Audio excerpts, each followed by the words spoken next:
Leur amour est né sur un parquet ciré. Vous dansez? Il a suffi de quelques pas de danse pour leur faire tourner la tête. C'est guidé par la musique. C'était merveilleux, il valsait merveilleusement bien. On a très peu parlé. J'ai eu l'impression que mes yeux faisaient des étincelles. Je regarde cette jeune fille qui est très belle. Elle semblait un peu rebelle, parce qu'elle ne me regardait pas. Elle dansait très bien la valse, le rock, etc., toutes les danses. Et surtout, elle était charmante. D'un coup, vous dites, c'est elle. Vous savez que vous avez eu le frisson de l'amour et qu'on ne pourra pas l'oublier. Quand j'ai vu Marie, il n'y avait pas que la danse pour Marie, il y avait son sourire. Et aujourd'hui, le ciment de leur couple, c'est... Un rock sur un twist, un passo ou un boléro. Les slow, les rock.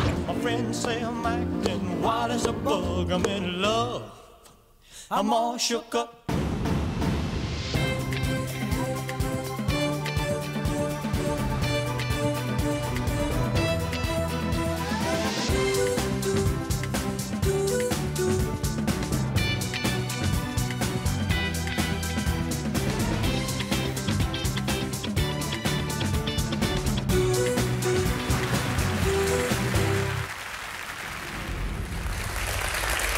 Bonjour à tous, merci de nous accueillir et merci à nos invités d'être présents sur ce plateau.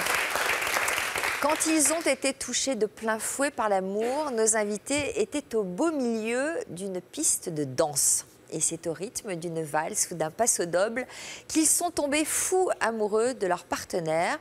Aujourd'hui, ils vont nous raconter ce jour inoubliable où une simple chorégraphie les a entraînés dans un tourbillon qu'ils n'avaient pas vu venir. Et puis juste après, le récit de ces romances endiablées, eh bien, ce sont Véronique, Catherine et Anne qui nous donneront de leurs nouvelles dans l'histoire continue. Mais on va d'abord commencer avec notre première partie, la valse des sentiments. Et nous allons saluer Pierre.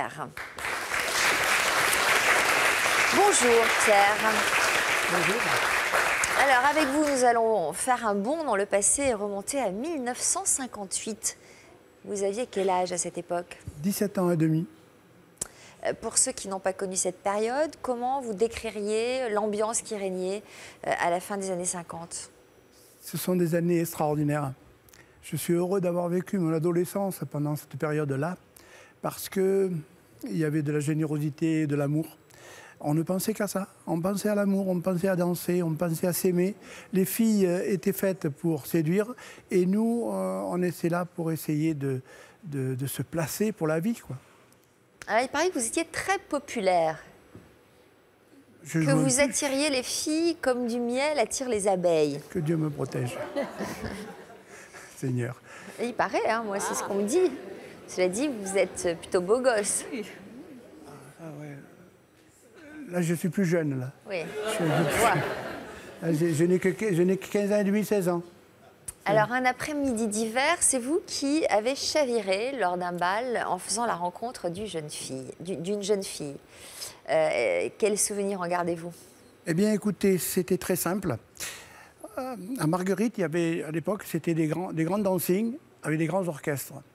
Raymond Lino, Bill Tillman, Georges Jouvin, Ciné Béchette. Et donc, on se déplaçait au vu de ces grands orchestres. C'est quoi Marguerite? Vous dites à Marguerite, c'est quoi? Dancing. Et là, à Marguerite... Et c'est où? C'est quoi Marguerite? Alors, Marguerite, c'est un petit village d'une banlieue de Nîmes qui récoltait avec les cartes toutes les jeunes filles. Ils nous les menaient presque à destination. Et nous, avec nos Vespa, on courait pour arriver les premiers, pour essayer de les séduire. Et ce jour-là, je regarde cette jeune fille qui est très belle. Très belle, je me dis... Qui était où quand vous l'avez vue? Elle était en face de la piste. Donc la piste, pour moi, ça représentait comme une piscine. Vous savez, il fallait plonger pour aller chercher cela. Et elle refusait à tous les garçons. Elle refusait de danser à tous les garçons. Elle ressemblait à quoi physiquement? Alors écoutez, elle était belle. Elle semblait un peu rebelle, parce qu'elle ne me regardait pas. Elle était habillée avec une jupe moulante, des talons aiguilles de 15 assortis.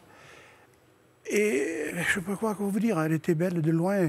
Donc je me disais, de près, ça va être encore plus terrible, quoi. Très féminine. Pardon?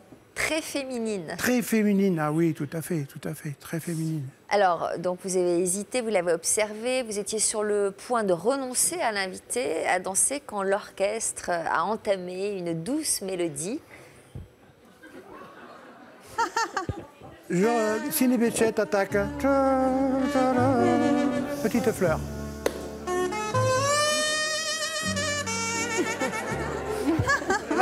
Ça continue je peux encore. vous inviter à danser, juste vous dansez comment ça, petite fleur? Alors, je vous invite vous? Oui. Je vous invite vous? Alors, je traverse la piste. Voilà, alors vous me rejoignez. Attendez. Je fais la demoiselle. Alors mettez-vous en face, on rejoue la scène. Debout, elle était debout. Ah non, mais venez m'inviter, je suis la demoiselle. Bon, d'accord. Comment? Je ne mime pas ce que j'ai vécu il y a bientôt 60 ans. Bah non, je sais bien que je suis pas aussi belle, que j'ai pas des talons de 15 cm, etc. Donc, mais bon, on fait ce qu'on peut. Je me jette à l'eau Ouais. et j'arrive jusqu'à vous. Voilà. Et vous ne me regardez pas. Alors. Mais à côté, il y a sa copine qui me regarde comme une vache qui va passer un train. Ah, ça c'est moi. Pas du tout. Avec les mêmes yeux. Avec les mêmes yeux, bon. Alors, J'ai regardé là. Hein. Et là, je me dis, je vais me prendre la plus grande casquette de ma vie. Les copains vont en une parler casquette, pendant... on dit à Marguerite, on dit à râteau normalement, mais bon, une casquette, vous dites-vous. Et donc, je fais ça. Et là, je vous regarde ou pas? Et là, elle me regarde. Et là, je tombe, moralement, moralement, je tombe à la renverse. Oui. Ses yeux, verts, transparents, brunes, son corps. Mon portrait. Exactement. Non, mais c'est vrai. En blonde, elle était brune. Voilà, elle était brune. Et là, donc je dis, vous dansez. Et elle me fait... J'ai compris que c'était pas non. Oui. Donc j'étais heureux. Et donc je la prends très loin. Donc là, il faut petite fleur. Hein. Plus fort. Alors là, c'est terrible parce que si on se regarde, on est foutu. Vous l'avez regardé dans les yeux? Non, parce qu'elle m'a dit, vous trouvez pas, monsieur, qu'il fait un peu chaud? Alors moi, je regarde de partout pour savoir s'il n'y a pas un radiateur. Mais j'ai dit, moi, j'avais ma chaleur tropicale, je me dis, il fait chaud, mais où? Et je la repousse un peu. Et je fais grande classe. C'est encore mieux, parce qu'on peut encore mieux se regarder. Et là, on se fait le baiser des yeux. Ah, c'est ça le baiser des yeux? C'est ça, le baiser des yeux. On se regarde dans les yeux. Oui. Et on n'a plus envie de se serrer l'un contre l'autre, c'est fou. On se regarde dans les yeux. C'est encore mieux. Et là, on dit, et là, je dis, Pierre, t'es foutu. Foutu? Foutu. Chez nous, on dit, t'es cuit. Ouais. T'es cuit, c'est fini. Ouais. C'est elle qui rentre dans ton cœur. Moi, je rentrais dans ses yeux. J'étais troublé, quoi. Voilà. Je comprends. J'étais troublé. Voilà. En tout cas, il danse bien. Hein. Là, c'est tout en finesse. Non, mais attendez, on peut faire comme ça aussi. On peut magnifique. faire aussi comme ça. Oh là là là là là là là là, magnifique. Bravo.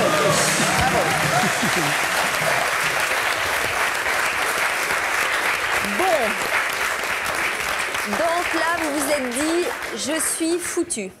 Ah, je me suis dit, je suis foutu. Très bien. Je suis foutu et vous ne pouvez pas savoir l'effet que ça peut faire. C'est à la fois une douceur. Si, j'ai déjà connu ça. Bon, mais non, racontez-le, mais vous me direz non, si je me trompe pas. c'est pas moi qui suis interviewée. Vous me direz si je ne me trompe pas. C'est à la fois une douceur et je appelle ça une douceur violente. Ça veut dire que d'un coup, vous dites, c'est elle. Voilà. Et là, vous avez toute votre vie qui va s'échafauder autour de ça parce que vous savez que vous avez eu le frisson de l'amour et qu'on est cuit et qu'on ne pourra pas l'oublier. Alors, qu'est-ce que vous avez fait avec le frisson de l'amour? Vous l'avez entraîné hors de la piscine. Alors, il fallait à tout prix que je la ramène chez elle. Donc, j'ai un peu baratiné, franchement, pour l'amener parce qu'elles arrivaient en quart et donc elles étaient sérieuses. Donc, je lui explique et tout et je la ramène. Je lui mets un bonnet, je lui mets un cache-cou autour du pour la protéger. Je lui demande de mettre ses mains dans mon pour la protéger derrière la Vespa. Et avec la Vespa, on arrive chez elle. Je le mets sur la béquille. Et je dis, Pierre, là maintenant, c'est plus le baiser des yeux, c'est le baiser d'amour. Et je lui fais des baisers de folie, quoi. De folie. Enfin, pour moi, je lui ai fait des baisers de... C'est-à-dire Ah, je ne peux pas vous expliquer ça. Je ne peux pas vous expliquer. Non, mais à l'époque, on embrassait déjà avec la langue dans ces années-là, dans les années 50. Alors, je vais vous dire, si vous l'interrogez, elle va vous dire qu'elle perdait le souffle. Ah ouais.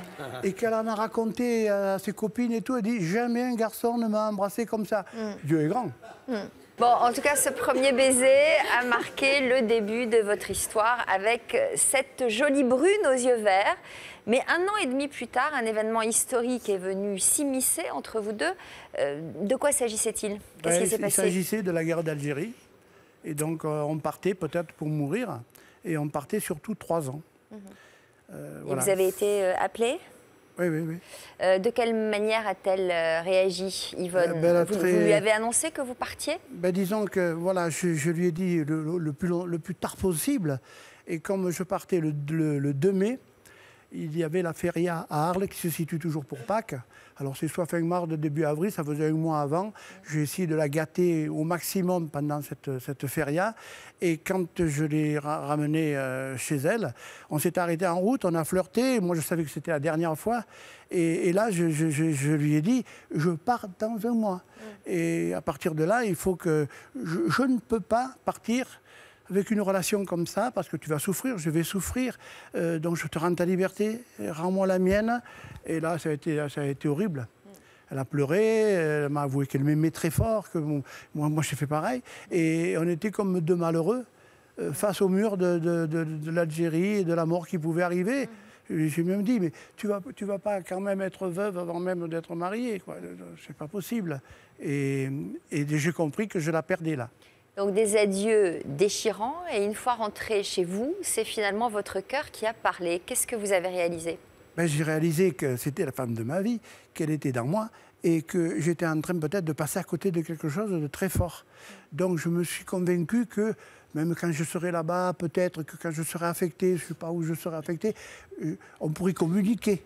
Et donc je lui fais 1 lettre, 2 lettres, 3 lettres. Mais il n'y a pas de réponse. Donc vous êtes parti en Algérie, le cœur triste quand même, j'imagine. Le cœur coupé en 4 morceaux. Vous nous raconterez tout à l'heure comment le destin vous a finalement réunis à nouveau. Mais d'abord, on va saluer Marie. Bonjour Marie. Bonjour. Marie qui buvait littéralement vos paroles. Dans votre histoire aussi, la danse a une grande importance. Dans quelles circonstances vous êtes-vous lancée dans cette activité ?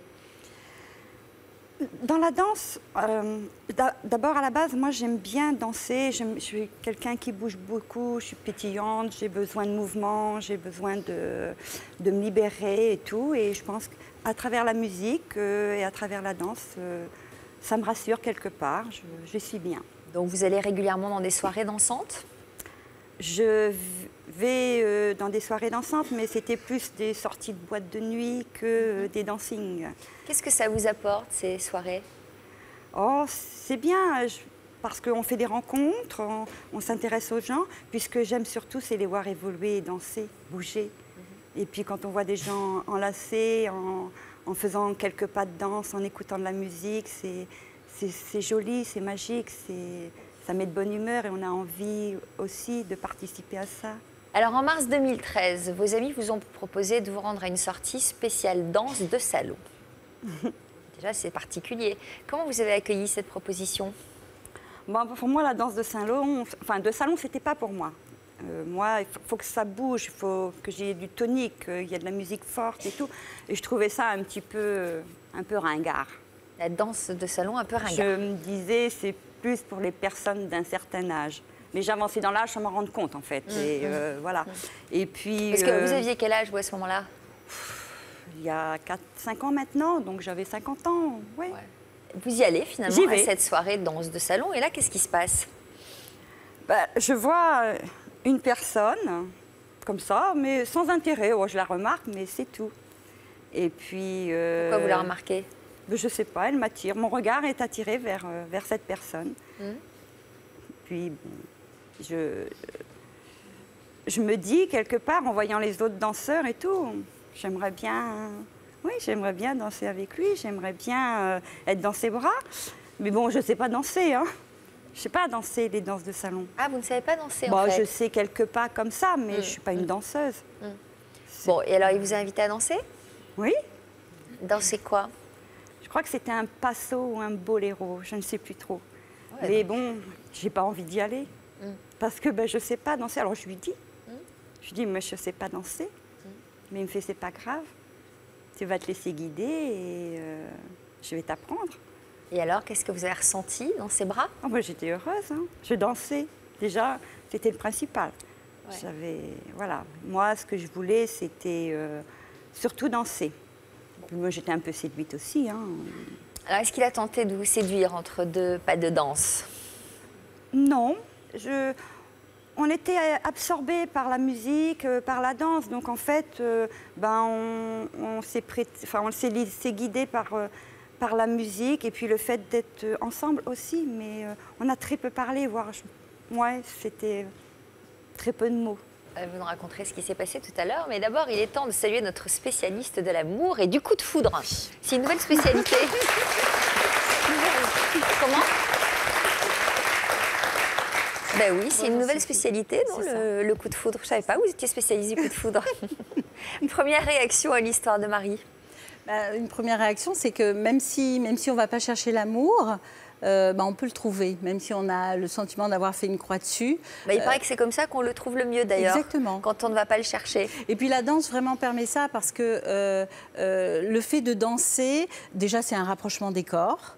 Donc la distance qu'on a quand on rencontre quelqu'un à travers le verbal, elle est immédiatement abolie. Donc du coup on est directement en contact avec autre chose, avec le monde émotionnel, avec le monde des sensations physiques, de sa sensualité. On exprime autre chose, Marie l'a très bien dit. La danse, c'est une manière de s'exprimer. Ouais.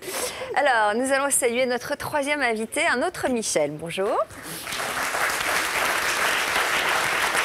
Alors, vous, Michel, vous vous êtes mis à la danse alors que vous aviez 61 ans. Pour quelles raisons avez-vous ressenti ce besoin d'apprendre à danser sur le tard? Alors moi, c'est complètement différent. La danse, je ne connaissais pas du tout. Je ne savais pas du tout danser. Mes enfants se moquaient de moi quand je dansais parce que je dansais comme un pied. Et ma femme est décédée en 2004. Et si vous voulez, quelques temps après, je ne sais pas pourquoi, mais j'ai eu envie d'apprendre à danser la valse. La valse? La valse, oui. Je ne sais pas pourquoi. Elle aimait danser, votre femme? Alors justement, ma femme dansait très bien la valse et d'autres danses. Et elle avait souvent essayé de m'apprendre à danser. Et au bout de 3 tours, j'étais étourdi, je n'arrivais pas à danser. Donc j'abandonnais, si vous voulez. Donc c'était un moyen de rester en lien avec elle? Peut-être, oui, je ne saurais pas l'expliquer. Et puis très vite, je me suis aperçu que je n'étais pas plus bête qu'un autre. Je suis assez sportif, dynamique, donc je me suis dit pourquoi pas. Et donc j'ai continué. Tout de suite, j'ai eu une cavalière. On a dansé beaucoup ensemble. Jusqu'au jour où ma cavalière, elle est partie danser sans moi. Bon, je me suis dit, puisqu'elle danse sans moi, moi je vais aussi aller danser sans elle. Et en arrivant dans ce dancing, il y avait un copain, enfin quelqu'un, une connaissance on va dire, qui prenait des cours aussi, où je prenais des cours et qui me connaissait, qui a été surpris de me voir arriver tout seul. Vous avez dansé avec lui? Non. Non, pas vraiment. Et lui était là pour l'après-midi avec sa cavalière. Et me voyant tout seul, donc il me demande, je lui dis, il y a un coup de froid avec ma cavalière, j'ai plus de cavalière. Mais il me dit, c'est pas grave, en voilà une. Et il me présente une personne à côté de lui, charmante, agréable. Et je comprends tout de suite que c'était sa cavalière, quoi. Je dis, tiens, ça c'est bizarre. Mais il me dit, c'est tout danser comme ce qu'on a appris au cours et tout, il n'y a pas de souci, tu vas voir. Ouais. Donc, c'est bizarre comme attitude, il voulait s'en débarrasser de sa cavalière? J'ai l'impression que cet après-midi-là, il devait avoir des vues sur une autre cavalière. Ah ouais, d'accord. Surtout que sa cavalière, la personne qui me proposait, avait pris son après-midi de congé pour aller danser avec lui. Donc, tout de suite, j'ai ressenti qu'il y avait un malaise entre eux quand même. Moi, j'étais aussi gêné parce que j'avais l'impression de lui piquer sa cavalière. Mais comme c'est lui, à chaque fois, il me disait, mais viens, hop, il m'appelait pour que je vienne la chercher. Donc j'avais une très belle femme pour danser. J'ai dit, pourquoi pas, au moins, je vais profiter de l'après-midi. Et voilà. Vous nous raconterez ça tout à l'heure, mais d'abord, on va s'intéresser à l'histoire d'Olga. Bonjour. Très très attentive, les gars, au témoignage de nos autres invités. En quoi vous retrouvez-vous dans chacune de ces histoires? Je me retrouve, mais un petit peu différente, parce que mon histoire s'est présentée autrement. Mon coup de foudre, c'était bien dans une discothèque, à 50 km de chez moi. Et on s'est croisés. On s'est croisés, il arrivait, moi j'allais aux toilettes. Et nos regards, enfin j'ai plongé dans son regard, des yeux bleus intenses, moi des yeux noirs. Et un dessin animé, j'ai eu l'impression que mes yeux faisaient des étincelles. Donc je suis partie à gauche, j'allais en direction des toilettes, et lui il arrivait. Un beau garçon. J'étais stupéfaite, alors que j'étais foudroyée par ce regard bleu, en disant, ce garçon, mais il est super, ben. Pas pour moi.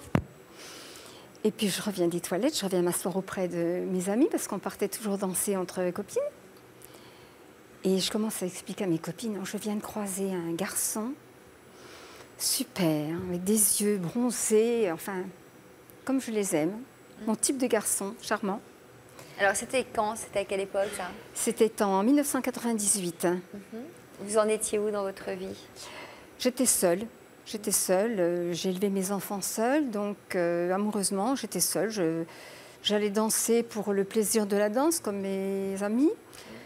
J'aimais danser, donc je travaillais. Et le vendredi soir, donc sur Dijon, il n'y avait pas grand-chose pour danser. Donc on allait danser à 50 km de Dijon. Et il y avait de très bons danseurs qui venaient également de toute la région aux alentours. Donc je commence à raconter à mes copines, je viens de croiser un garçon. Oh, j'ai pas fini ma phrase. Je sens une main derrière qui arrive, je me retourne, je regarde. C'était le monsieur que je venais de croiser. C'était une valse. Elle me dit, vous dansez? Alors moi je le regarde, comme il y a très peu d'hommes qui savent valser ou bien valser. Je dis, vous savez valser? La question stupide, la réponse stupide. Il dit, écoutez, je pense que si je vous invite sur une valse, c'est que je pense savoir valser. Mais enfin, on va essayer. Si ça ne vous convient pas, on arrêtera. Vous arrêterez. D'accord. Donc, nous voilà partis sur la piste de danse. C'était merveilleux. Il valsait merveilleusement bien, à l'envers, à l'endroit. Donc, il dansait, il valsait merveilleusement bien. Après la série de valse, est arrivé des tangos, des passos. Il m'a demandé si je voulais continuer. Effectivement, on a continué de danser. Mais alors, il ne parlait pratiquement pas. Très réservé, moi aussi. Donc, on était à notre danse et il dansait merveilleusement bien. Et les slows sont arrivés. En général, on sait très bien que quand les slows arrivent, ces messieurs aiment draguer. Ouais. Lui, pas du tout. Au moment des slows, quand les slows sont arrivés, il m'a proposé d'aller boire un verre au bar pour se rafraîchir. Effectivement, quand on danse, on a soif. Et donc, nous avons pu discuter un peu, se présenter, etc. Donc, il s'est présenté, je me suis présentée, on a fait un peu connaissance. Et puis après, nous sommes repartis danser. Et alors, est-ce que c'est allé un peu plus loin? Pour tout vous dire, effectivement, moi, j'avais envie de voir si je pouvais l'intéresser, parce qu'il n'avait pas manifesté du tout son sentiment ou ses sentiments. Mon sentiment, on ne peut pas savoir si ce sont des sentiments amoureux, première rencontre, mais enfin une attirance déjà physique. Et il était toujours très correct. Je me disais, bon, je ne lui plais pas. Il me trouve peut-être charmante, bonne cavalière.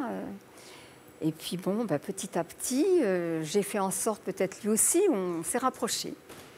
Et nous avons échangé notre premier baiser. C'était le comble, j'étais ravie. Un bon baiser. Ah, un bon baiser, mais très doux, mais un bon baiser. Alors, vous nous direz comment ce coup de foudre s'est transformé en une belle histoire d'amour passionnelle. Passionnelle, oui. Mais d'abord, on va regarder quelques messages de la rédaction. Soyez attentifs, c'est peut-être votre histoire. À tout de suite. Comme nos invités, vous pouvez nous raconter votre histoire. Vous avez décidé de vous marier en tête-à-tête, sans rien dire à votre entourage. Vos proches n'acceptaient pas votre amour à cause d'une différence d'âge, de religion ou de statut social. Vous avez donc préféré vous dire oui en secret. Votre famille vit mal votre homosexualité et vous venez de vous marier sans même les prévenir. Vous vous êtes mariés dans le plus grand secret et des dizaines d'années plus tard, vous avez souhaité renouveler vos vœux en présence de vos proches. Vous hésitez à vous marier en cachette car votre entourage n'accepte pas votre histoire d'amour. Pour nous raconter votre histoire, contactez notre équipe au 0820 16 30 15 ou connectez-vous sur le site de France 2, rubrique Toute une histoire. Quand Jean-Luc Delarue l'avait reçu en 2008, Anne souffrait d'une hémiplégie. J'étais jeune, à bonne santé. La manière dont je me retrouvais, je me disais, c'est pas possible. 4 ans plus tard, Anne est une nouvelle femme. À la famille. Nous reprendrons aussi des nouvelles d'un duo étonnant, Catherine et Véronique. Mes amis sont devenus ses amis et puis on nous invite pas l'une sans l'autre parce que de toute façon, ils savent qu'à ce moment-là, on partagera pas le même plaisir dans la soirée. Ces jumelles sont-elles toujours aussi indécollables? Voilà, on n'est pas loin l'une de l'autre. Hein. Réponse dans la dernière partie de l'émission. Comme nos invités, vous pouvez nous raconter votre histoire.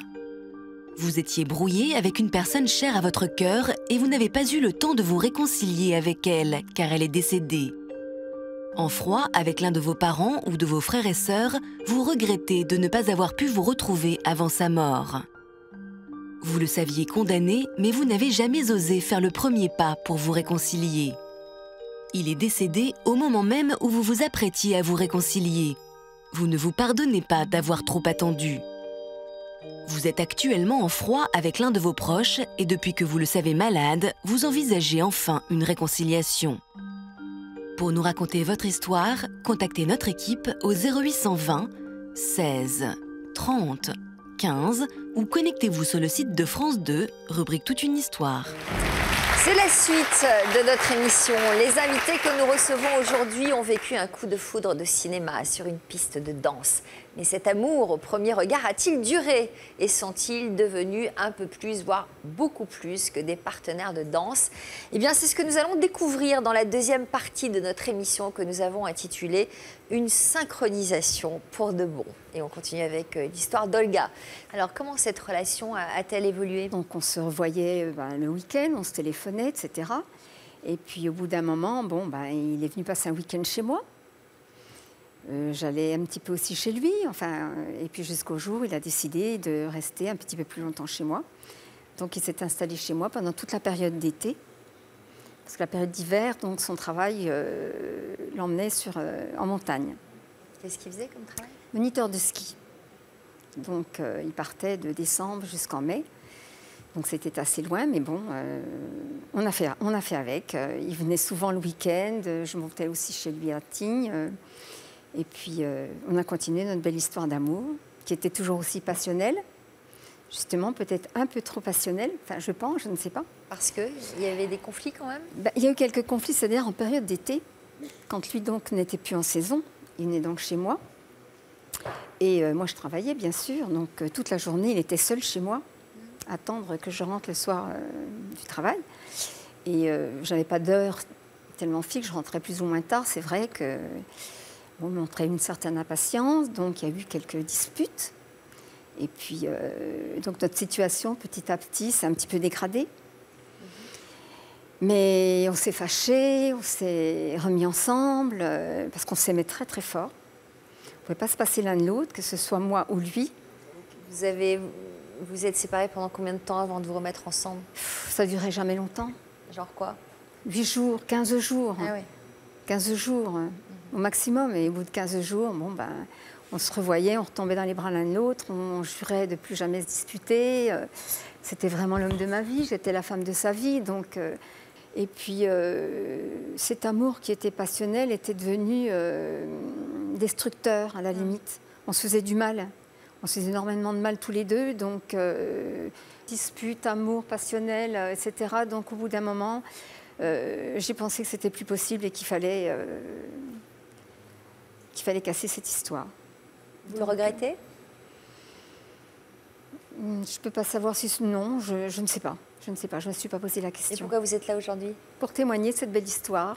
Je voulais faire part que j'avais vécu quelque chose de beau et lui témoigner, le remercier de cette belle histoire que j'ai vécue avec lui. Alors on le voit là en photo. Oui, c'était lors d'une de mes visites à Tignes chez lui, oui. On va demander à Frédéric le point de vue. Oui. C'est une décision sage de se quitter alors que la relation est trop passionnelle. Et oui, parce que comme Olga le disait, la passion c'est destructeur parce que ça exacerbe les émotions de possessivité, de jalousie. Jalousie excessive, voilà, tous les deux de part et d'autre. De peur, de manque. On est plus dans le manque et la dépendance que dans la complétude et puis la sérénité d'une relation où on se sent aimé, sans danger et sans insécurité. Et pourquoi? C'est parce qu'on est dans l'idéalisation, c'est-à-dire qu'on a plaqué sur l'autre quelque chose qui est de l'ordre d'un fantasme, d'un amour idéal. Oui. Et dans le réel, l'amour ne peut pas se vivre parce que l'autre n'est pas vraiment un sujet, il est un objet idéalisé. Donc la passion est quelque chose de plus narcissique que l'amour que l'on peut ressentir profondément pour un alter ego qui est par définition autre, qui n'est pas un idéal incarné. Et c'est dans ce sens-là que la passion est destructrice et que c'est difficile de construire. C'est rare les passions qui se transforment en amour profond. Parce que ce cap-là, on a du mal à le passer. Mais ça arrive. Ça arrive, mais c'est rare. Ah oui. Marie, c'est en vous rendant à contre-cœur à une soirée spéciale danse de salon que vous avez fait la rencontre du séduisant Michel. À quel moment avez-vous revu celui qui vous avait fait autant d'effets lors de cette première danse? On s'est revus quelques jours plus tard en allant de nouveau danser, mais sans qu'il y ait un rendez-vous en fait. Parce que moi, je voulais danser, c'est tout. Je voulais m'amuser, mais je voulais rester célibataire. Je ne voulais pas tomber sous le charme de quelqu'un. Pourquoi? Parce que j'avais peur, parce que j'avais eu des échecs déjà. Et je me disais que peut-être je n'étais pas faite pour vivre avec quelqu'un. Et puis j'avais besoin aussi de... Je me suis mariée jeune. J'avais besoin aussi de vivre pour moi. Vivre à travers la danse, à travers des rencontres, à travers plein de choses. Retrouver quelque chose que je n'avais pas pu me donner à moi, une liberté. Parce que j'ai eu ma fille jeune et voilà, j'étais maman très jeune et j'avais oublié aussi cette sensation qu'on pouvait s'affirmer, on pouvait faire des choses seules. Je pouvais rentrer quand je voulais, je pouvais manger si je voulais, enfin voilà. Donc apprécier, goûter à la liberté. Exactement. Bon, et puis quand même, cette personne vous plaisait, vous aimez bien danser avec lui. Et est-ce que votre relation a évolué? Oui, bien sûr. Bien sûr, elle a évolué parce que, au gré des conversations, parce qu'il y a eu la danse, mais il y a aussi des moments de pause. Et là, on a pu parler tous les deux et tout. Puis, c'est bête, mais j'étais charmée. Et puis, il a fini par vous dire? Et puis, j'ai senti aussi que si je ne saisissais pas l'opportunité, il allait m'échapper. Et là, ça m'embêtait quelque part. Alors, il est temps d'accueillir justement celui qui a commencé par être votre partenaire de danse avant de devenir votre partenaire tout court. Il s'agit de Michel. Ah. Je viens du ciel.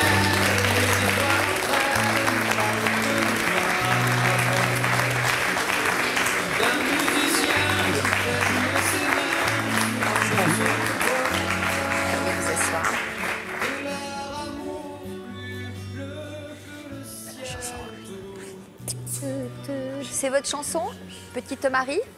Hein? C'est sa chanson? Ouais. Oui, je comprends. Tellement jolie. La chanson ou Marie? Les deux. Les deux. Bien sûr. Bonjour Michel. Bonjour. Quel souvenir gardez-vous du jour où vous avez aperçu cette jolie blonde assise sur un canapé? Elle m'a émerveillé. Je sais pas, j'ai pas voulu tout de suite l'inviter à danser, mais quand c'était plus fort que moi, quoi. Je la voyais, et puis j'avais entendu aussi parler à d'autres personnes. On avait des amis communs. Et voilà. Le chemin a été long avant qu'elle ne tombe dans vos bras. Comment vous avez vécu cette période de séduction? Apparemment, elle n'avait pas du tout envie de succomber. On dansait, on était amis, et puis je vous dis, on retrouvait toujours les mêmes amis. Et dont un jour me dit, je fais allusion à ça, je dis, j'aimerais bien sortir avec la petite Marie, quoi. Il me dit, elle n'est pas pour toi. C'est pas pour toi, ça. Pourquoi? Et puis, je sais pas, peut-être qu'il était jaloux. Et ça m'a lancé un défi. Bien sûr. Et je lui ai dit, comme ça, on verra ça. Alors, vous avez bien fait de vous accrocher, car depuis votre rencontre, il y a 7 mois, vous vivez tous les deux une magnifique romance et vous avez gardé l'habitude d'enfiler vos plus belles tenues pour faire grincer le parquet sur lequel vous vous êtes rencontrés. Les amoureux du dancing, c'est le titre du reportage que nous vous avons consacré.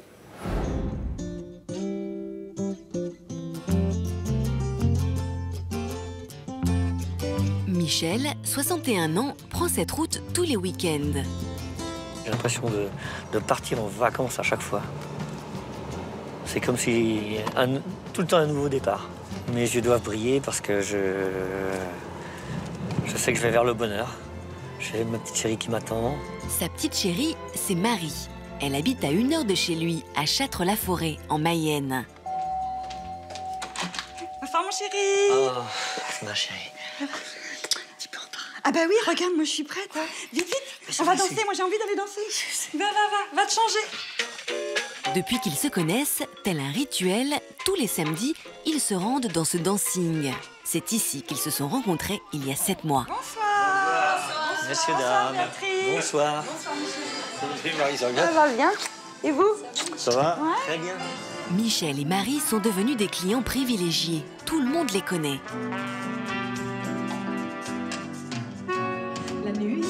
Après un drame familial, la danse était devenue un exutoire pour Michel. Il venait dans ce dancing tous les week-ends. Ici, il enchaînait les conquêtes, mais sans jamais penser un instant à refaire sa vie. Jusqu'à ce fameux jour de mars 2013. Quand j'ai vu Marie, il n'y avait pas que la danse pour Marie. Il y avait son sourire et elle a tout de suite, je me suis un peu emballé et j'aurais bien aimé... Je voulais sortir avec elle.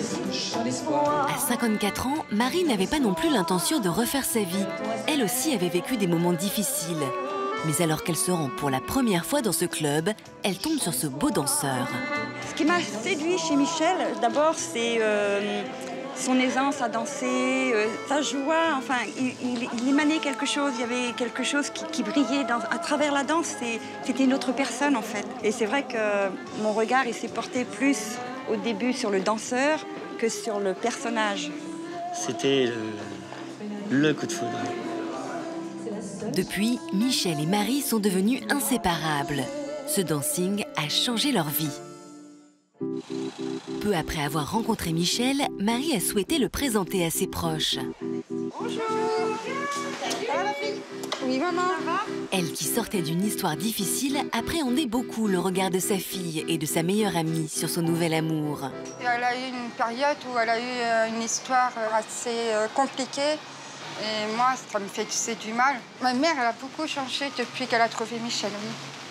Elle est plus souriante, elle est plus belle et attirante. Michel, lui, a tout de suite trouvé sa place au sein de cette famille. Je vois qu'elle a eu des déceptions. Et aujourd'hui, elle est heureuse. Elle l'annonce. Elle le dit en grand jour. Donc j'ai ma petite Vanée. Puis j'ai ma petite Marie. Je suis comme un lion. C'est mes chéris. Ouais, mes chéris. De retour chez Marie. Le couple foisonne d'idées et de projets pour l'avenir. Et à 61 et 54 ans, plus question de perdre du temps. Je me suis carrément ouvert à elle, elle aussi. Je la demanderais bien pour femme, mais je veux la marier à ma façon. Une petite cérémonie intime.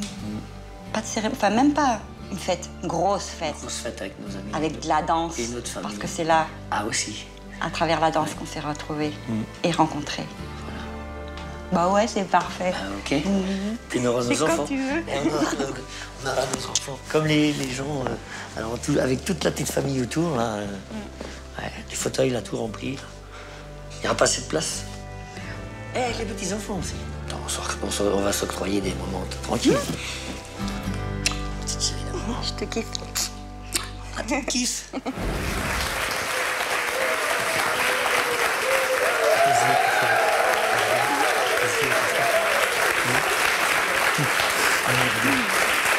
C'est bon, Qu'est-ce que vous lui racontez? On a le droit de savoir ce que vous lui racontez? Non, j'ai dit attention à tes yeux, parce que... Puis j'ai dit, tu sais, je te regardais de là-bas, j'ai dit, tu es belle. Tu étais belle. Qu'est-ce que vous vous dites en regardant tout ça? Moi, je suis très émue par le témoignage de ma fille. Et ça, c'est vrai que... Et puis même... je sais pas, à chaque fois, je découvre Michel tellement attendrissant, tellement... Je sais pas, c'est inexplicable. C'est quelque chose qui est... C'est même presque pas avouable. Je suis charmée, hein. C'est de la magie, Michel. C'est un petit bonbon tendre qu'on a envie de croquer chaque jour. Non, mais... Ce que je veux dire par là, c'est que on a envie de découvrir, parce que il est surprenant et c'est ce qui me plaît chez lui. Mais alors, cette histoire de mariage, c'est décidé ou pas?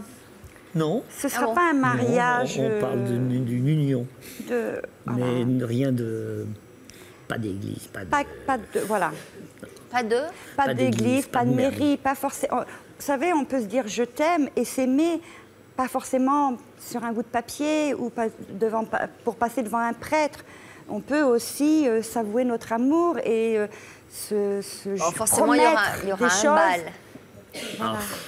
Vous dansez bien, en tout cas. Votre émission, c'est déjà le mariage. C'est quelque part... C'est le début du mariage. Oui. Ah bon. Mais alors, oui. il paraît que vous êtes des professionnels du twist. Ah, pas le twist. On peut la voir? On peut les voir danser tous les deux? On danse le twist. Un twist ou un rock? Le passo, le boléro. Un passo? Tango, fox. Oh, on va foxtrot. Un tango, un foxtrot. Vous avez quoi en régie? Chérie, c'est quoi ça? Je sais pas ce que c'est, ça. Vous n'avez pas dansé, moi? Mais on ne devait pas danser.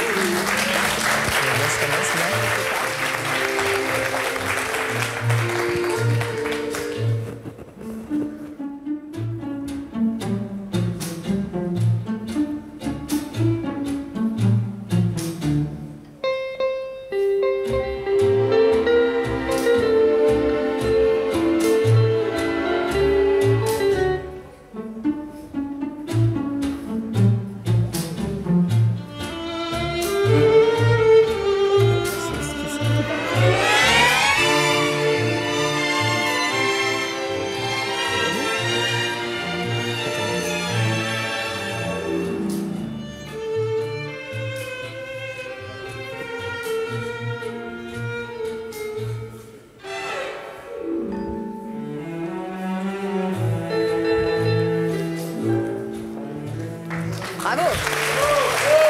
C'est très important, la main, comme ça, derrière, là, de tourner la main. Parce que ça, voilà. C'est joli, en tout cas. Ah, merci. Vous avez pris des cours? Non.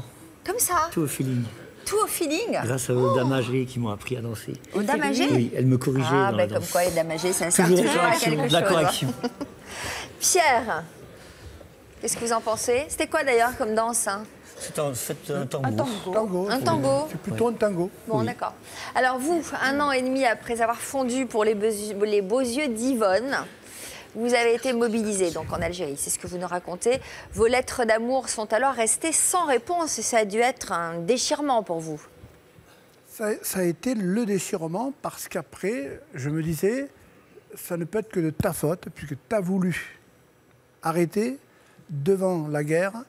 Et là, aujourd'hui, je me disais, elle t'a pas répondu, donc c'est qu'elle est vraiment fâchée et que, voilà, on ne se verra plus, quoi. 3 ans, c'est énorme. Dans la vie de la jeunesse, c'est énorme. Mais la vie réserve parfois bien des surprises. Car 1 an après votre départ, vous avez reçu une grosse enveloppe. Qu'est-ce qu'il y avait dans cette enveloppe? Alors, cette enveloppe, oh là là. Vous donnez la chair de poule. Mais non, c'est terrible. C'est terrible. Pourquoi? Parce que j'avais rompu d'une manière définitive avec toutes les filles. Je ne recevais que du courrier de mes parents, qui était dans un colis, avec des fois un billet de 100 francs. Voilà, c'est tout le courrier que je recevais, plus les courriers de copains entre nous. Mais là, c'était des enveloppes tricolores avec barrés et tout, donc on se reconnaissait. Et là, c'est une enveloppe civile. Je crois reconnaître, parce que j'ai une mémoire visuelle d'enfer, je dis, c'est elle, mais c'est pas possible. C'est pas possible. Je suis au fin fond, devant le Sahel, à côté du Sahara, du désert et tout. Je me dis, mais comment? Bon, enfin bref, vous l'avez ouverte? Bref, je l'ouvre. Non, mais attendez, j'ai mis toute la journée. Hein. À l'ouvrir? J'ai mis toute la journée, je suis allé dîner, je l'ai mis sur mon oreiller, je comprenais, je vous jure, je ne comprenais pas. Bref, je l'ouvre, Et c'est elle. Alors c'est elle. Je bois la lettre, je la dévore, je la mange, je la lise, je la tourne dans tous les sens. Et il y a une photo. Qu'est-ce qu'elle est belle, cette photo. Alors, elle me dit qu'elle a juste mis une photo comme ça, vous savez. Ouais. Elle a attaché juste les cheveux pour le sable et tout. Et tout le régiment a craqué. Ah, le régiment a craqué. Elle damnait, vous vous rendez compte déjà? Bon, bah, écoutez, elle va nous raconter, en tout cas, comment elle s'y est prise pour vous retrouver. On va l'accueillir. Yvonne est avec nous.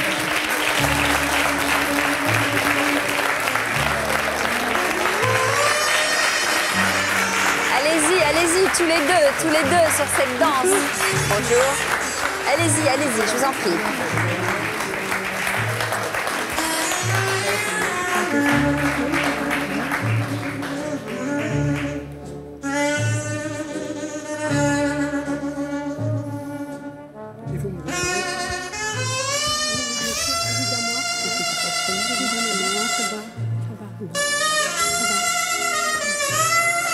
Rentrer un petit peu avant, ça aurait été plus mieux. C'était le regard qui tue. Oui, voilà, c'est sûr. Alors, c'est quoi, là, qu'il faut que je dise? Ah, mais tu vas me dire. J'adore ces petits pas, tout est dans le déhanché, dans la subtilité du petit pas. Allez vous asseoir.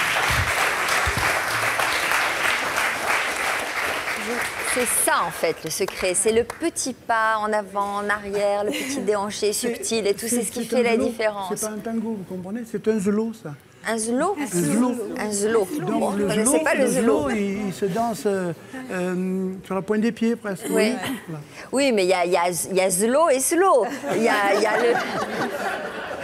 a le slow plat, quoi, où on s'ennuie à mourir, quoi. Si en plus le gars n'a aucune conversation, vous vous ennuyez à mourir. Franchement, si vous n'avez pas envie de le regarder dans les yeux, etc. Bon. C'est pour ça que ça a disparu. Bon, en revanche, ce petit slow-là a des subtilités. Et puis on se regarde. Voilà. Merci. Bon, bref, comment vous avez fait pour le retrouver quand même? Parce que... Eh Alors, bien... Déjà, vous n'aviez pas eu ces premières lettres? Pourquoi vous n'y aviez pas répondu? Non, j'ai pas eu aucune lettre. Et pour quelle raison? Eh bien, parce que ma mère m'avait caché les lettres. Ah, d'accord. Voilà. Donc c'est pour ça que vous n'y aviez pas répondu. Voilà, parce il est que parti vous... en Algérie, ce qui fait qu'il m'a écrit, paraît-il, et je n'ai pas reçu de lettre. Mais vous aviez eu un coup de cœur pour lui? Ah, c'était terrible. Ah bon? Oui, parce que déjà que je m'étais dit, quand on se connaissait, on allait danser et tout, je me disais, t'as rencontré l'homme de ta vie, puis après j'ai dit, oh, après on s'est un peu accrochés avant de partir à l'armée, tout ça, et puis bon, ben voilà, on était fâchés, pour ainsi dire, quoi. Et puis un jour, là, j'arrive à midi, je travaillais de l'usine, tout ça, et j'arrive chez moi, et là... ma mère, je lui dis, maman, j'ai faim, fais-moi à manger. Alors elle me fait, oui, ben voilà, je vais te faire à manger, tout ça. Allez. Je dis, mais te presse pas, prends ton temps, tout ça. J'ouvre le journal, qui je vois? Voilà, je le vois sur le journal, nos soldats en AFN. Alors là, coup de foudre de nouveau. Ah, un vrai coup de foudre, là. Et ma mère, elle vient me porter à manger. Maman, je dis, j'ai plus faim, j'ai trop mal de tête. J'étais me coucher, quoi, sur le coup. Elle me dit, mais qu'est-ce qui t'arrive? Je dis, j'ai mal de tête. Je dis, si tu savais le mal de tête que j'ai. Je dis, je verrai peut-être tout à l'heure, je mangerai, mais là, j'ai pas faim. Voilà. On vous voit en photo, là. On comprend quelque chose, hein. Ouais. On comprend pourquoi il est tombé amoureux. Il faut l'avoir en couleur. Ouais.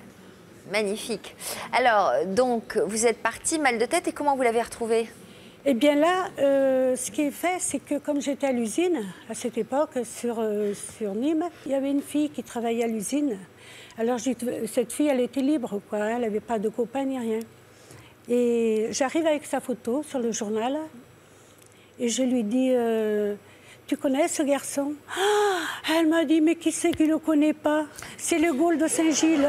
C'est le Gaulle de Saint-Gilles. Le Gaulle? Le Gaulle, oui. C'est l'équipe de foot. Oui. Alors, elle me dit, c'est le Gaulle de Saint-Gilles. Mais tout le monde le connaît là-bas. Je dis, ah bon, mais alors... je dis, tu peux pas m'avoir son adresse? Et voilà, et Tu auras t'as son l'adresse. adresse, voilà, donc j'ai rappelé tout ça.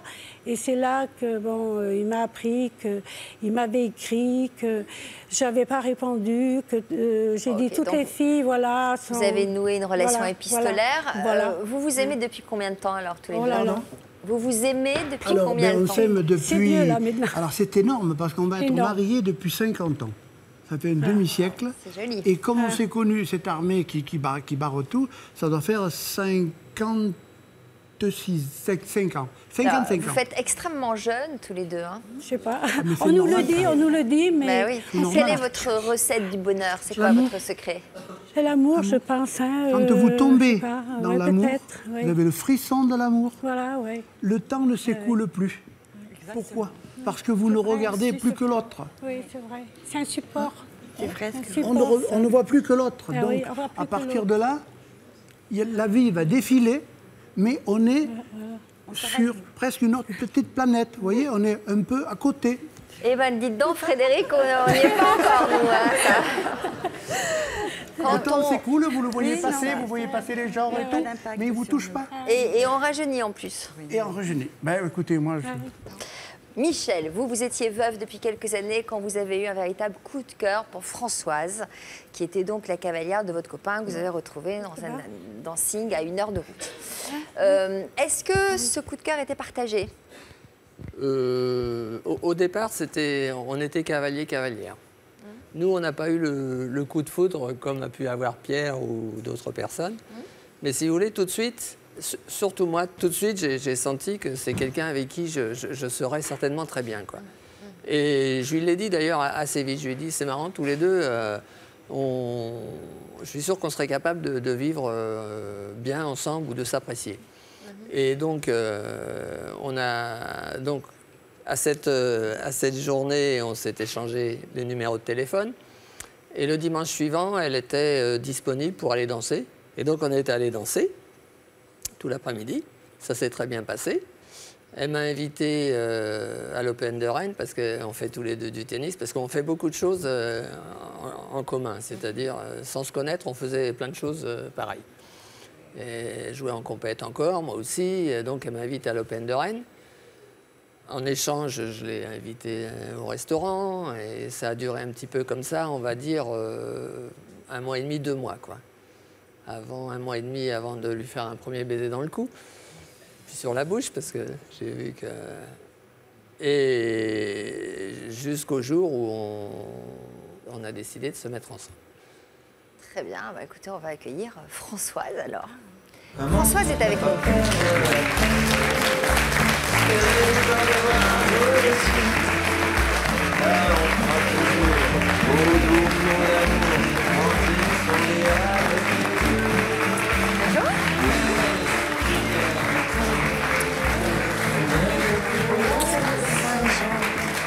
Comment voulez-vous pas Ah craquer? bah je comprends, alors là, franchement je comprends. Ravissante. Qu'est-ce qui vous a fait craquer chez lui? Qu'est-ce qui m'a fait craquer? C'est qu'il était charmant, on avait les mêmes activités, il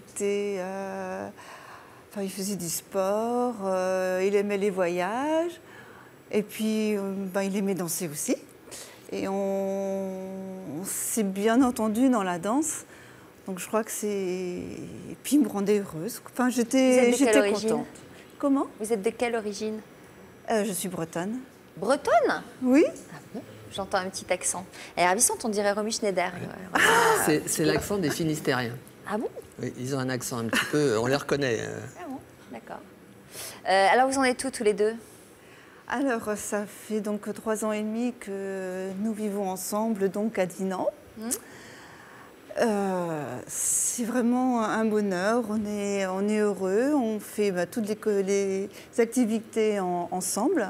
La danse, on va régulièrement donc au thé dansant. Alors, Michel, vous nous disiez tout à l'heure que vous n'aviez pas eu le coup de foudre. Alors ça plaît beaucoup à Frédéric, parce qu'en général, ça ne part pas sur un coup de foudre, mais donc l'histoire d'amour, c'est noué. Vous avez l'air très amoureux aujourd'hui. Ah oui. Ouais. Donc ça grandit au fur et à mesure. Ah oui, c'est merveilleux. C'est vraiment quelque chose de très fort maintenant. Et tout le monde nous dit, mais vous êtes réjouissant. Alors, on va vous voir sur scène, peut-être. Alors, c'est pour vous le rock ou le twist? Le twist, le rock rock sur un twist. twist. On Comment? adore.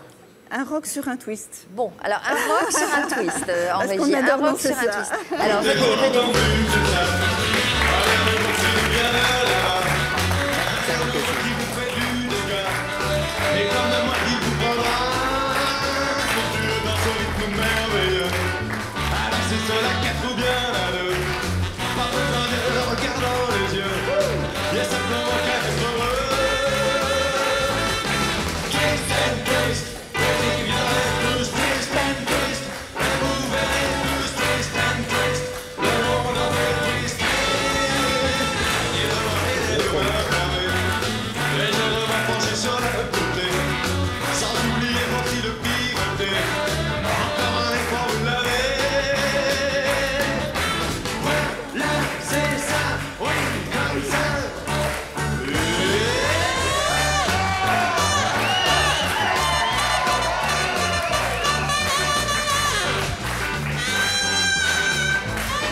Il règne comme un air de fête aujourd'hui sur notre plateau et ça fait du bien à toute une histoire. On aime les histoires d'amour comme celle de nos invités et leur témoignage donnera sans doute de l'espoir à toutes celles et tous ceux qui cherchent encore leur prince charmant. C'est notamment le cas de nos jumelles Véronique et Catherine que je suis ravie d'accueillir à nouveau aujourd'hui et qui viennent de fêter leurs 50 ans. Bon anniversaire déjà. Merci. Bonjour.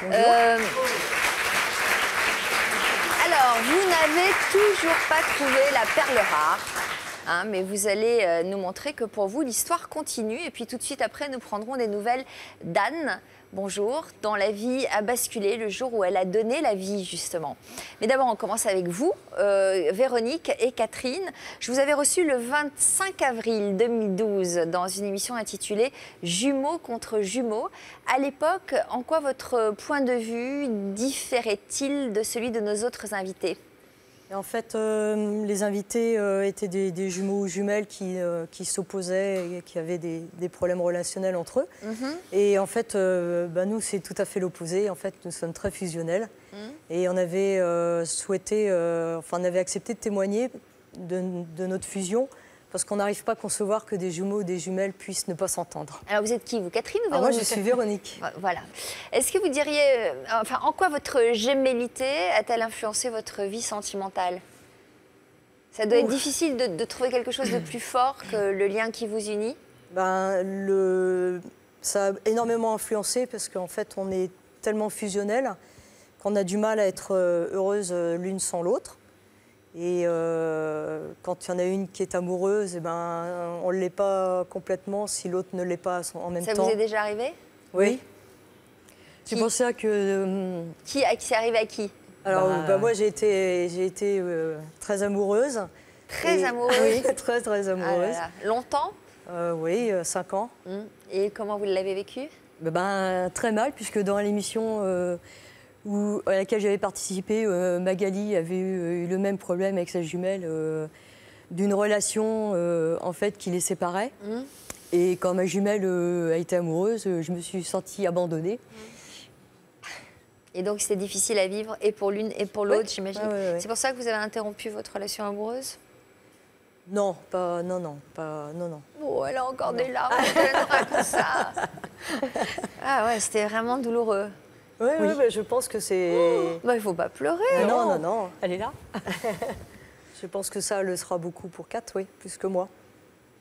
Je suis assez indépendante, en fait. Ouais. Je suis un peu plus indépendante que Kat sur notre jumélité. Vous êtes touchante. Mais on a un lien très fort, donc... Voilà. Alors, à l'époque, votre duo de choc ne nous avait pas laissé indifférents et on comprend pourquoi. Nous avions envie de savoir si vous étiez toujours aussi complices et c'est donc avec beaucoup de plaisir que nous vous avons retrouvés pour fêter votre anniversaire. Enfin, l'un de vos anniversaires, puisqu'apparemment il y en avait plusieurs. Celui-là, c'était lors d'un week-end à Joursac dans le Cantal. Regardez.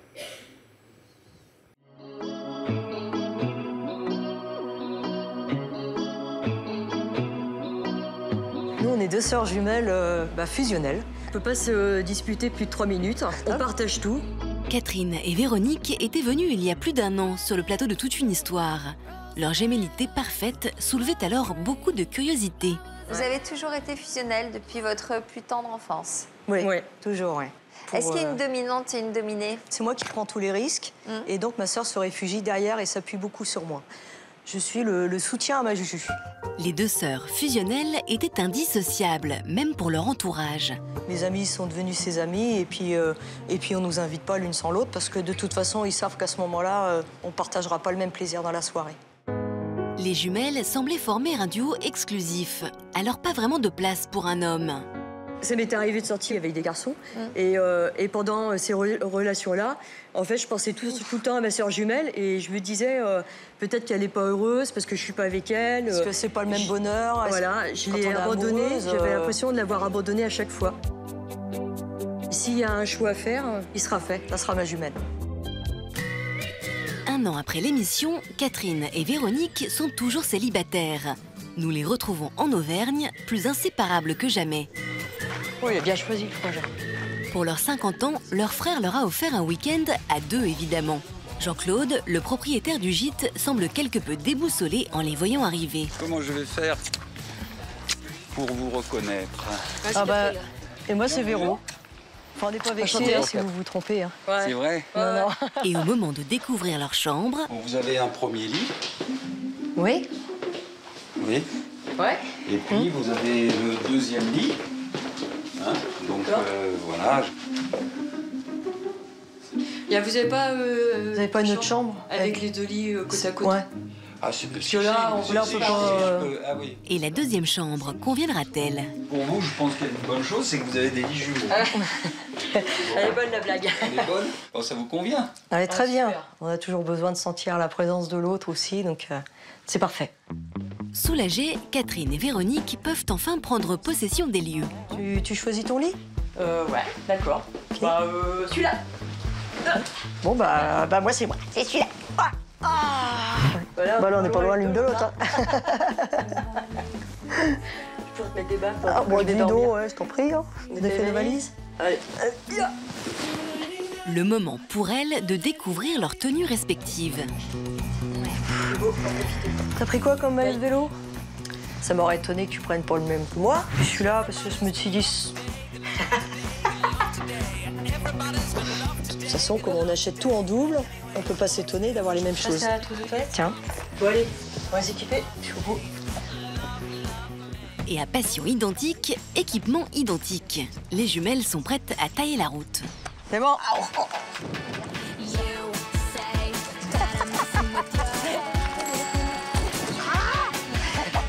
Arrête de me pousser. Tu vois, je connais à moi. Je suis contente d'être avec toi ici. Et quand Catherine et Véronique sont à vélo, leur bonheur est complet. Ou presque. Ouais, ce qui est dommage, c'est qu'il n'y ait personne pour nous prendre toutes les deux, mais bon. Tu serais pas célibataire, on aurait peut-être quelqu'un qui pourrait prendre des photos. Bah, toi aussi, hein, c'est pareil. Hein. Ah ouais. J'aime ma liberté, moi. Moi aussi. Moi, je t'aime, moi, ça me suffit. Hein. Moi, on fait ce qu'on veut, là. Ouais, c'est vrai. Bon, finalement, vaut mieux trouver un poteau qu'un mec, alors. Parce qu'au moins, le poteau, il nous séparera pas. Ouais, c'est vrai. Oh, ma petite Juju. Oh, ma petite Juju. Allez. Bon, on y va ou quoi? Allez, on y va. On s'arrête au patelin d'après? Ouais. À 50 ans, les jumelles aiment toujours autant jouer de leur apparence. Alors de retour au gîte, quand vient le moment de comparer leurs photos... Attends, c'est qui est là? Attends, c'est toi, ça. C'est moi, là. Elle est excellente. Elle est géniale. Jean-Claude, lui, leur a réservé une petite surprise pour finir la journée en beauté. Merci. C'est gentil. Bon anniversaire, ma Juju. Bon anniversaire, ma Juju. À nos 50 ans. Ouais. Allez, à la vie.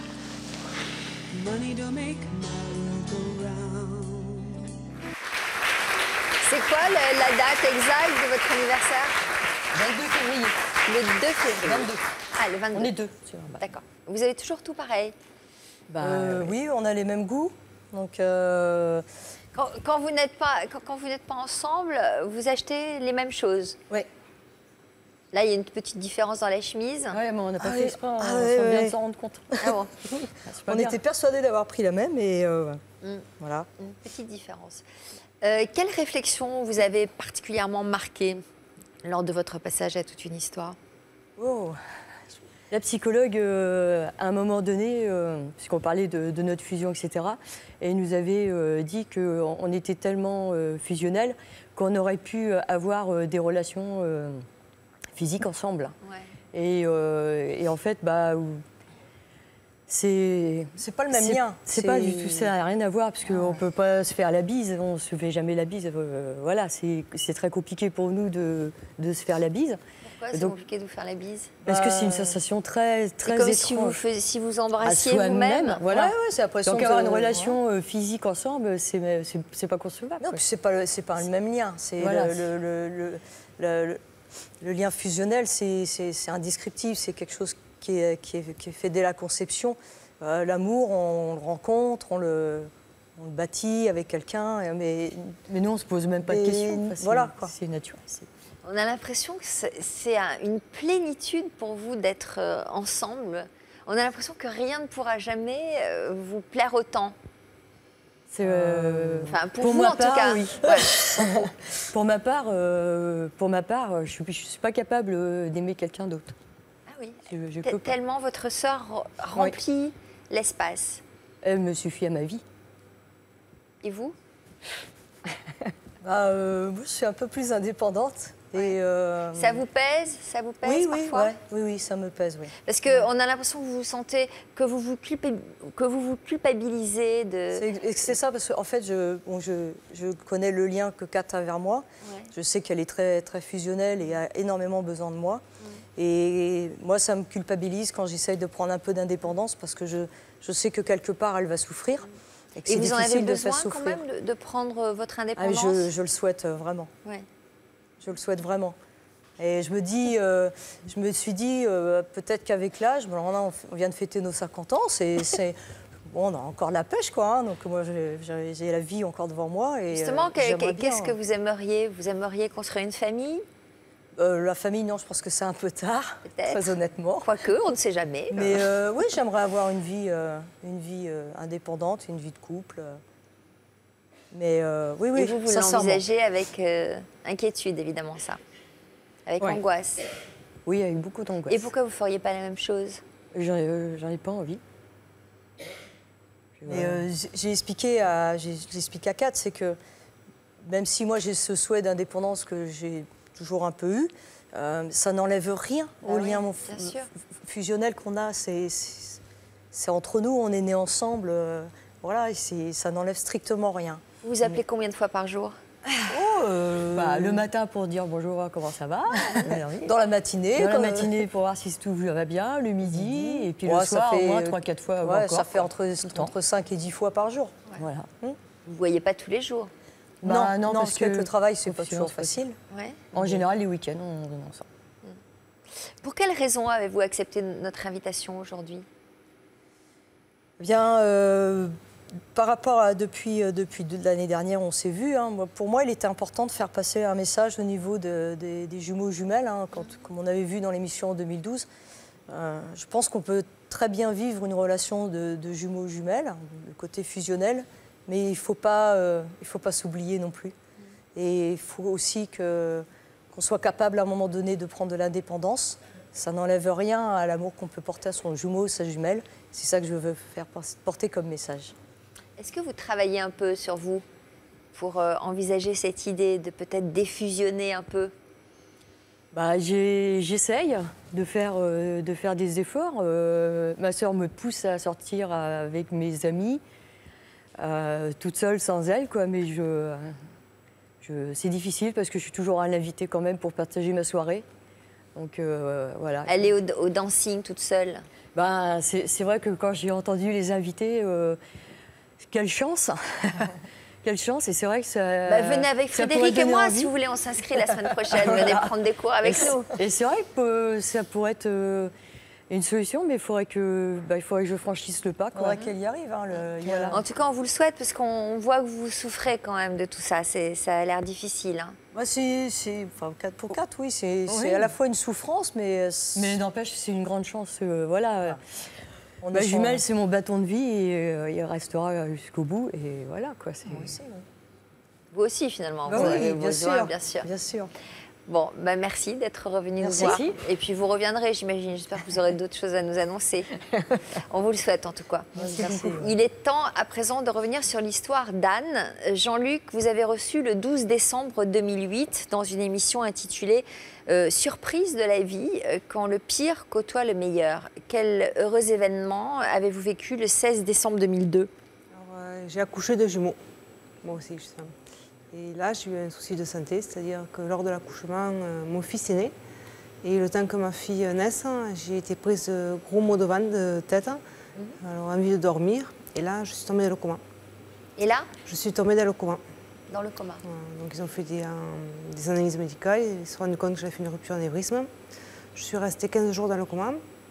J'ai vu mes enfants, ils avaient déjà 1 mois. Et je suis rentrée chez moi 8 mois après, parce que je suis allée dans un centre de rééducation. Quels sont vos derniers souvenirs avant de sombrer dans le coma? J'ai vu mon fils, je l'ai vu, et puis après, donc je me suis endormie et j'ai entendu dire, je l'ai vraiment vécu, elle est morte, elle est foutue. J'ai vraiment senti que, donc toute l'équipe médicale qui disait elle est morte, elle est foutue. Ensuite, donc, je suis tombée dans le coma. Alors, vous aviez alors éprouvé le besoin de nous faire partager votre expérience et c'est avec une grande détermination que vous vous étiez confié à Jean-Luc Delarue. C'était il y a 5 ans. Quel chemin avez-vous parcouru depuis? Eh bien, c'est ce que nous allons découvrir tout de suite en images.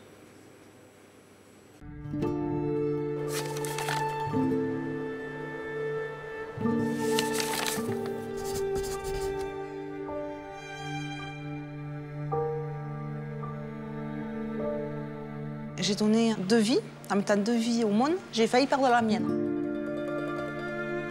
Il y a 5 ans, Anne nous avait confié le drame qu'elle avait vécu lors de son accouchement, alors qu'elle n'avait que 23 ans.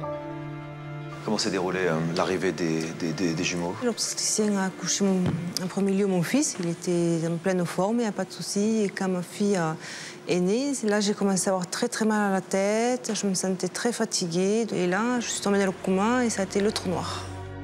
Suite à cet accouchement, Anne avait fait un AVC, un accident vasculaire cérébral qui l'avait plongée dans le coma.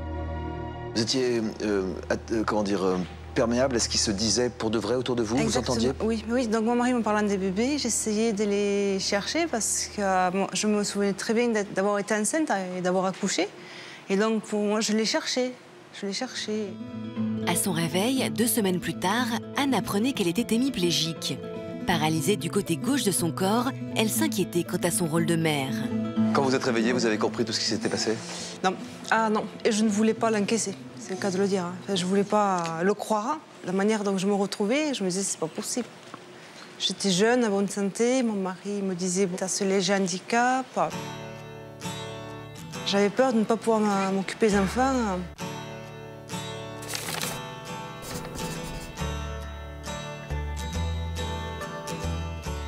5 ans se sont écoulés depuis l'émission. Anne revient sur les étapes qui peu à peu l'ont amenée à changer.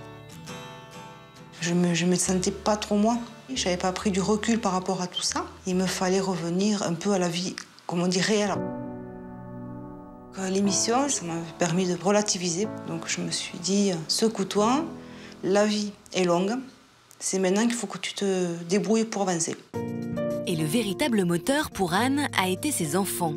Je me suis dit, ils comprennent, donc c'est à moi, de mon côté, à me bouger, si on peut dire, pour vraiment faire mon rôle de maman et ne plus m'empêcher de faire ce que je ne pensais pas possible.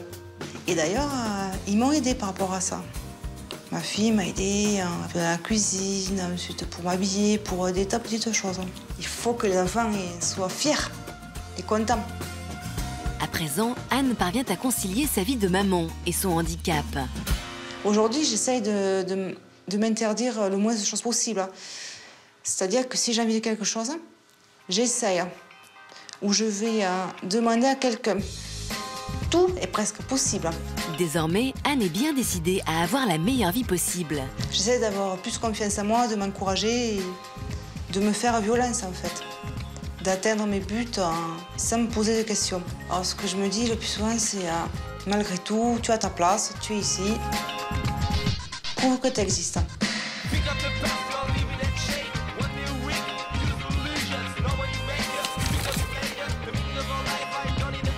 Émilie et Chloé, les amies d'Anne, ont été témoins des changements progressifs de leur amie. Quand j'ai vu l'émission, honnêtement, j'ai pleuré. Elle m'a beaucoup touchée. Elle a très bien discuté, très bien parlé, et elle s'est ouverte. Et ça, c'est super, qu'elle puisse se livrer. Et d'avoir vécu ça, ça n'arrive pas à tout le monde. Donc, du coup, c'est très émouvant quand elle en parle. Ses amis portent aujourd'hui un regard plein d'admiration sur son parcours. Ça fait peut-être 1 an qu'Anne a changé, qui sourit beaucoup, qui rigole, qui a envie de partager beaucoup de choses avec nous. Partir à la mer, sortir en discothèque, ce qu'elle ne faisait pas. Et ça fait 1 an qu'on fait tout ça ensemble et elle s'épanouit de jour en jour. Je crois que ça va continuer encore. Parce qu'on lui proposera toujours de faire des choses avec nous, donc on ne la laissera pas. Parce qu'il y a beaucoup de choses qu'elle peut faire et qu'elle a peur de faire et qu'elle est capable. Donc en étant son amie, je suis là pour elle et pour lui dire qu'on est là et qu'elle peut faire beaucoup de choses malgré son handicap.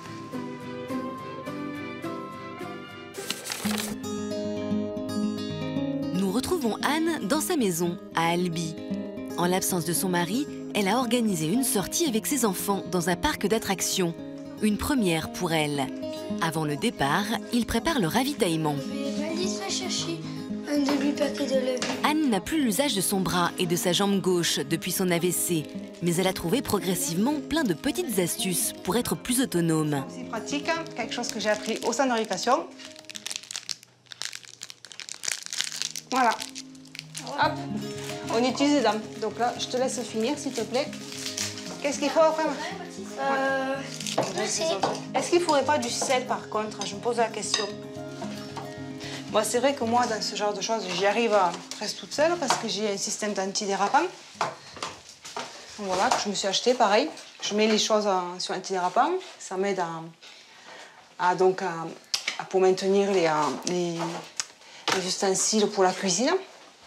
Ensuite, j'ai une planche à coups pour tout ce qui est légumes. Donc voilà, ça se fixe sur la table. Ouais. Je pose mes légumes comme ça et je les pèle. Et ensuite, si j'ai besoin de les couper, par exemple, pour les frites, parce que mon fils adore les frites, hop, je coupe mes petits morceaux de patates. T'as vu ce que ça fait? On dirait du caramel, c'est trop bon. Et du coup, tu vas pouvoir, si l'école, il y a un goûter pour l'anniversaire, tu vas pouvoir le faire. Ces instants, c'est au moins c'est du pur bonheur avec les petits parce qu'on est vraiment très complices, ils m'aident, ils sont très contents donc, déjà de participer à mes activités. Là, je me sens vraiment femme et maman. Allez, tu le fais? Attention, ne te bouge pas trop. Attends, non, tu vas pas y aller. Non, tu vas te bouger. Ouais, toujours de mon côté comme moi. Et de là, voilà, tout est prêt, parfait. Les cuissons. Merci. Avec plaisir. Merci à vous, on va se régaler. Direction le parc d'attractions.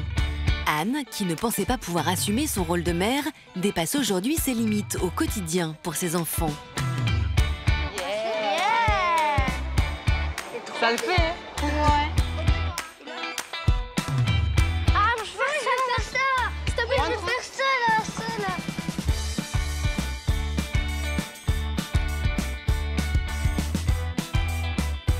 C'est super ce que tu fais. T'imagines? Impressionnant. Je te dis, Fort Boyard après. Mais au début, ça fout les jetons, mais maintenant, c'est facile. Hein. T'as pas confiance en toi, t'es comme moi, tu vois. Faut y aller de l'avant, faut aller de l'avant. T'essayes. J'adore les voir s'éclater. C'est mon plus grand plaisir, les voir s'éclater comme ça. Bon, moi, je suis là, vas-y. Avec plaisir, mon chou. Malgré l'envie de cette maman de participer aux activités, se posent des limites physiques. Donc, ouais, c'est un peu, ce serait délicat pour moi de le faire. Je crois que tu tomberais au virage, là. Ouais. En plus, à la vitesse. Ouais. Bon, vous savez moi, quoi? je peux le refaire, mais plus. Ouais, allez vous amuser. Mais c'est déjà pour elle un pari gagné d'être présente dans ce parc. Aujourd'hui, fini les doutes et les angoisses. Anne profite de ses enfants comme toutes les mamans. C'est cool aujourd'hui.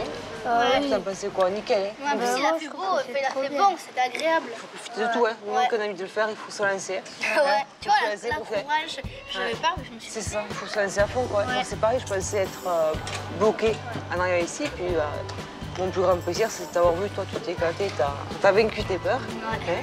Alors toi, Mathis Laluge, fin de jour, c'est parfait, il faut profiter à fond, hein. À la famille. Je t'aime. Anne, émue par ces images. Vous êtes émue? Oui, ah bah oui. Pour quelle raison? Parce que c'est toujours pareil, le reportage, c'est un œil extérieur qui nous voit et qui raconte notre histoire. Donc, Qu'est-ce que vous avez réalisé en sortant de notre plateau il y a 5 ans? c'est exactement ce que je vous dis, c'est que de voir le reportage vu de l'extérieur, je me suis réellement rendu compte où j'étais passée, ce que j'avais vécu. Et donc, ça m'avait permis aussi de relativiser parce qu'il y avait 2 autres dames avec moi qui avaient justement vécu un drame dans leur vie. Et ça m'a permis de rebondir et de me dire que je n'étais pas la seule à avoir un malheur et à surmonter une étape. Vous nous avez confié avoir été soulagée justement après l'émission. C'est ça, tout à fait. Ça m'a permis d'aller de l'avant, notamment donc, les dames à côté de moi qui avaient été... Et votre entourage, comment a-t-il réagi? Alors du coup, ils ont pleuré, justement, ils ont compris eux aussi à travers le reportage que vous aviez réalisé. C'est une autre manière de raconter, ils ont été très touchés. Alors depuis, vous avez repris les rênes de votre vie, comme on dit. Vous êtes dans quel état d'esprit aujourd'hui? Il faut vivre à fond. Donc j'ai des amis, notamment... pour mon anniversaire, ils m'ont offert un chèque cadeau dans une boutique. On m'a dit, maintenant on va t'habiller, on va changer ton look. Et j'ai pas réfléchi, on est allé. Et c'est vrai que donc j'ai eu le déclic, parce qu'avant je n'y pensais plus à m'habiller. D'être beaucoup plus féminine, avec des conseils, regarder la mode, les nouvelles collections.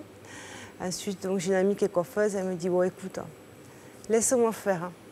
Donc je me suis laissée tenter, je lui ai fait confiance, elle me dit voilà, elle me dit sois beaucoup plus femme, beaucoup plus féminine. Et après aussi j'ai remonté à cheval. Pendant un an, ouais, j'ai fait de l'équitation pendant très longtemps, étant petite. Et là, de bouche à oreille, j'ai connu une dame qui faisait monter les jambes avec un cheval et j'ai remonté à cheval. Quel message avez-vous envie de faire passer aujourd'hui? Il faut profiter de la vie à fond. Il faut vivre tout ce qu'on peut. À fond, essayer de surmonter nos petits tracas et malheurs du mieux qu'on le peut. Félicitations pour cette leçon de courage. Merci d'être revenu nous donner de vos nouvelles. Je vais vous faire signer le grand livre de l'histoire continue en commençant par... Véronique. Merci. Merci de m'aider. Merci. Voilà. Merci. Voilà, eh bien merci pour ces leçons de courage et d'espoir. Merci de votre fidélité. À bientôt pour d'autres témoignages. Tout de suite, le sommaire de notre prochaine émission. Bon après-midi sur France 2. Si je sais que tu mènes la vie que tu aimes au fond de moi, me donne tous tes emblèmes, me touche quand même du bout de ses doigts. Même si tu as des problèmes, tu sais que je t'aime, ça t'aidera. Laisse les autres te t'aiment, tes drôles de poèmes, et viens avec moi. On est partis tous les deux pour une drôle de vie. Ils ont toujours vu la vie en double. On travaille ensemble depuis tant d'années parce que on ne voit pas comment on aurait pu être séparés. Pour eux, 1 + 1 = 1. Personne ne dissoudra. On est un maillon, c'est un maillon. Nous sommes un couple depuis 50 ans. On fait tout en même temps. On est toujours sur la même longueur d'onde. Mais... Quand on est jumeaux, il y en a toujours un pour attraper l'autre. Depuis qu'on est né, on est tout le temps à deux. Au fil des années, ils sont restés indécollables. On ne pouvait pas être séparés. Il pouvait se passer n'importe quoi alentour de nous. Ouais, on était dans notre bulle. Nous, on s'est mariés le même jour. Vous habitez dans la même maison? Oui, on a quand même sa chambre à coucher qui est séparée. La relation qu'on a, sera jamais possible que j'ai cette relation avec mon épouse. Mais ont-ils réussi à se construire une vie bien à eux? Avant d'être les jumelles, on est quelqu'un, et moi, j'avais besoin de ça. Moi, je l'accepte plus maintenant, même si j'ai besoin d'elle dans mon quotidien. Si Jennifer, je la perdais, ça serait comme si je perdais un de mes enfants.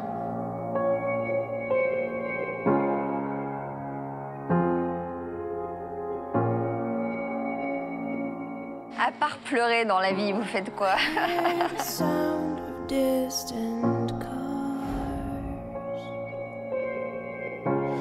Headlights flicker in